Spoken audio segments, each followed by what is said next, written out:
샬롬, 예쁜 우리말 사전 16번째 제5부 모둠과 사리.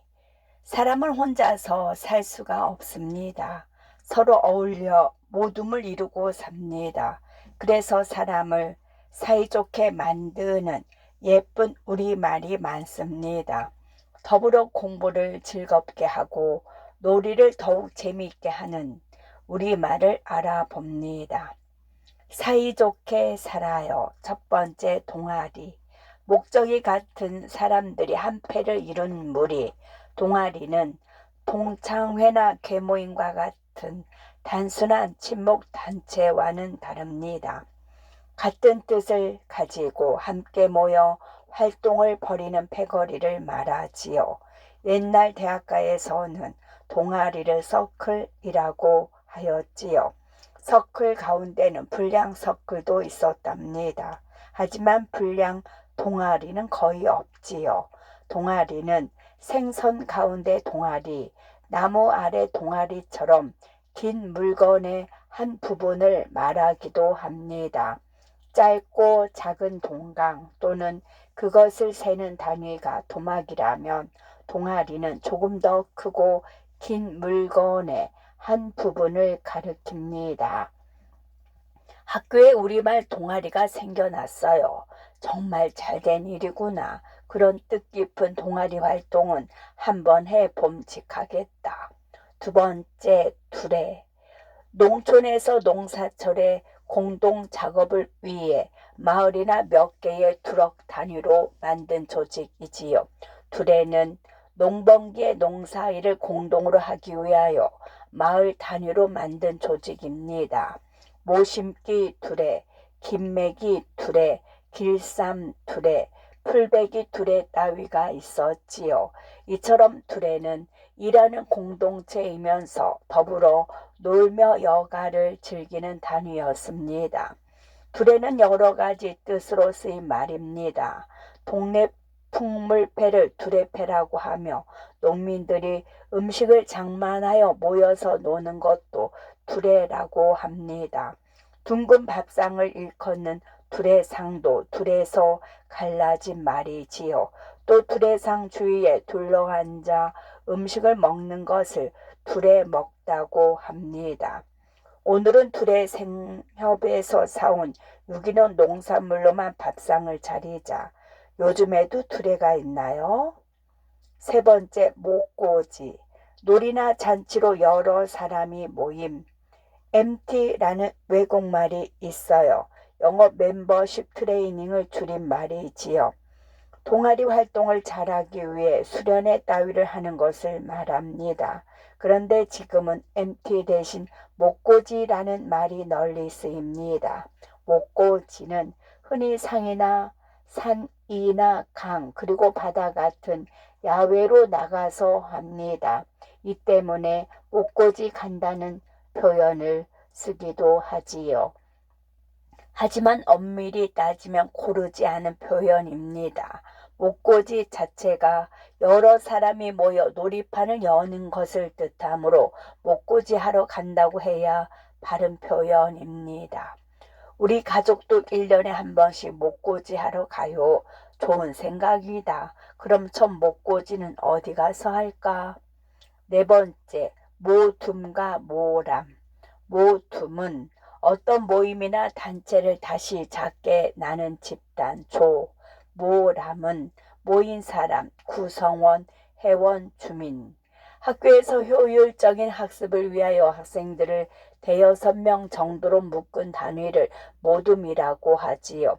흔히 조별 토의를 하는데 이를 우리말로 하면 모둠 토의입니다. 북한에서는 한데 모여 합치는 곳을 모둠이라고 한답니다. 두 갈래 강이 흐르다가 하나로 합쳐지는 합수 머리가 모둠이지요. 모람은 모인 사람을 줄여서 부르는 말입니다. 모둠에 들어있는 한 사람 한 사람을 말하는 것이지요. 모람이 모여서 모둠이 됩니다. 자, 이제 5명씩 모둠을 지어서 큰 눈사람을 만들어 봐요. 저희 모둠은 모람이 4명밖에 없어요. 5번째, 해포 이웃과 삼이웃. 해포 이웃은 오랫동안 희로애락을 함께 나눈 이웃. 삼이웃은 이쪽 저쪽에 가까운 이웃. 이웃끼리는 황소 가지고도 다투지 않는다는 속담이 있어요. 손해를 보더라도 이웃과는 서로 화목하게 지내야 한다는 뜻입니다. 이처럼 우리 결에는 이웃을 무척 소중히 생각하였지요. 그래서 이웃을 가리키는 말도 여러 가지가 있습니다. 이웃사촌이라는 말은 멀리 사는 사촌 형제보다 이웃이 더 가깝다는 뜻입니다. 오래된 이웃은 해포 이웃이라고 합니다.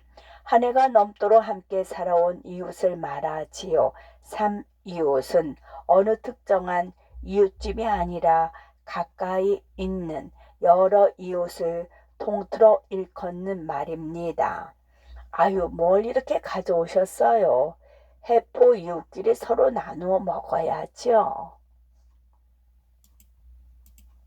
6번째, 너 나들이. 서로 너 나 하고 부르며 터놓고 허물없이 지내는 사이. 우리말은 높임말이 잘 발달되어 있지요. 그래서 친구나 아랫사람이라 할지라도 아주 가까운 사이가 아니면 함부로 너라고 부르지 않는답니다. 그런데 서로 너 나라고 해도 전혀 불쾌하지 않을 사이라면 진짜 허물없는 사이지요. 이런 사이를 너 나들이라고 합니다. 너 나들이 하는 사이에서는 굳이 깎듯이 예의를 갖추지 않고서도 속마음을 터놓고 친하게 지낼 수 있지요. 너 나들이는 거칠의 예의가 아니라 서로에 대한 믿음이 도톰한 사이니까요. 하지만 너 나들이 사이라도 너무 예의를 무시해서는 안 되겠죠. 엄마, 저기 가는 쟤들 전부 학교에서 내 졸개들이야. 아무리 너나들이 하는 사이라도 그렇게 함부로 무시하면 안 되는 거란다. 7번째, 아름. 사람끼리 서로 아는 일 또는 알고 있는 일. 아름은 알다에서 나온 말이지요. 사람끼리 서로 아는 일을 뜻하지요. 서로 낯이 익은 관계를 아름이 있다고 합니다. 그리고 어찌어찌하여 서로 알게 된 관계를 아름아름이라고 하고, 그렇게 알게 되어 가까워진 관계를 아름아리라고 하지요. 지식이나 지혜가 있는 것을 아름이 있다고 합니다. 우리가 학교에 다니며 공부하는 이유도 아름 있는 사람이 되기 위해서겠지요. 또 어떤 일이나 수고에 대하여 알아주는 것도 아름이라고 합니다. 진정한 봉사활동은 다른 사람의 아름을 바라지 않아야 하지요. 조금 전 그 사람 서로 아름이 있는 사람인가요? 학창시절에 아름아름으로 알게 되어 지금까지 아름아이로 지내고 있지. 8번째, 여의다. 죽어서 이별하다. 멀리 떠나 보내다. 딸을 시집 보내다. 여의다는 가까운 사람과의 이별을 말합니다. 죽어서 이별하거나 멀리 떠나 보내면서 하는 이별이지요. 부모를 여의다 하면 부모가 돌아가신 것을 말합니다. 임을 여의다 하면 사랑하는 이미 멀리 떠났다는 뜻이지요. 딸을 여의다는 딸을 시집 보낸다는 말이지요. 한편 아들을 장가 보내는 것은 여의다라고 하지 않습니다. 옛날의 아들은 결혼해서 부모를 모셨기 때문이지요. 하지만 요즘에는 아들도 결혼해서 부모 곁을 떠나는 일이 많으므로 여의다고 해야 할 터입니다. 어떤 경우든 누군가를 여의는 것은 참 슬픈 일이지요. 외할머니는 외할아버지를 여의고 나서 반평생을 홀로 사셨단다. 엄마, 나는 여의지 마세요. 시집 안 갈래요. 9번째, 푼낫. 서로 겨우 낯을 아는 정도의 사이. 사람과 사람의 관계는 참 복잡하지요. 그 중에서도 서로 겨우 낯을 아는 정도여서 마주치면 인사를 나누자니 쑥스럽고 그렇다고 모른 척하고 지나치기에는 조금 미안한 마음이 드는 친구가 있습니다. 그런 사이를 풋낫이라 합니다. 풋낫은 처음 보는 사이도 아니고 그렇다고 잘 아는 사이도 아니지요. 풋낫인 사람을 만나면 쭈뼛거리며 그냥 지나치는 것보다는 먼저 가벼운 웃음을 지어 보이는 것이 좋습니다. 그런 인사를 풋 인사라고 하지요. 풋 인사라도 자주 나누다 보면 풋낫이 익은 낫으로 바뀌게 됩니다. 너 저 애하고 친하니? 아니, 겨우 풋낫일 뿐이야. 하지만 친해지고 싶어. 10번째, 한속과 한올지다. 한속은 같은 뜻이나 마음 같은 셈속, 한올지다는 사람의 관계가 한 가닥으로 꼬인 실처럼 매우 가깝고 친밀하다. 둘이나 혹 셋이서 마음이 척척 잘 맞는 사람들이 있습니다. 그럴 때 한속되다, 한속같다라고 하지요. 한은 하나라는 뜻이고 속은 사람의 마음입니다.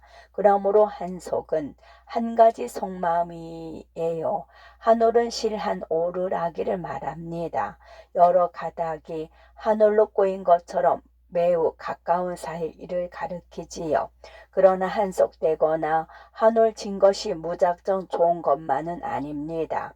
너무 한속되거나 너무 한올지게 되면 서로 짬짬이를 하는 수도 있습니다. 은밀하게 짬짬이하는 것은 비겁한 짓이죠. 요새는 아주 너희 둘이 한속으로 게으름을 피우는구나. 동생과 한올지게 지내라고 하셨잖아요. 기쁨이의 일기. 이번에 우리 동아리에서는 우리가 자주 쓰는 외래어를 수집하여 이를 바꾸어 쓸 우리말을 널리 알리는 활동을 펼칠 계획이다. 우리 반 친구들 10명이 모여 풍물 두레를 만들었다. 함께 농촌 체험도 가고 전통 놀이도 배우기로 하였다. 우리 두레가 잘 되면 학교에 여러 두레가 만들어질 것이다. 우리 풍물반에서는 다음 주 월요일에 대학생 언니들과 함께 목고지를 하러 간다. 날이 춥지 않았으면 좋겠다. 어젯밤에 늦게까지 텔레비전을 봤더니 오늘 학교에서 하루 종일 졸렸다. 수업 시간에 모든 토의를 하면서도 졸았다. 그래서 다른 모람들이 나를 놀렸다. 우리 아파트에서는 한 달에 한 번씩 이쪽 저쪽 3이웃이 모두 모여 봉사활동을 하러 간다. 엄마는 옆집 아주머니와 너 나들이 하면서부터 얼굴 표정이 많이 밝아졌다. 사람은 역시 서로 어울려 살아야 한다.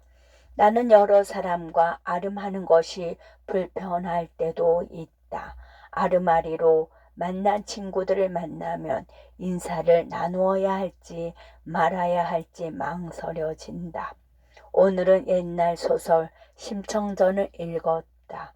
어려서 어머니를 여의고 홀아버지 신봉사의 손에 자란 심청이가 불쌍했다. 놀이터에서 그네를 타다가 만난 그 애와 나는 서로 풋낫이다. 어쩌다 만나면 손만 살짝 흔들어 준다. 다음에 보면 이름을 물어봐야겠다. 가람이와 나는 학교에서 한올지게 지낸다. 그래서 늘 한속이다. 다른 친구들은 우리를 몹시도 부러워한다. 끝.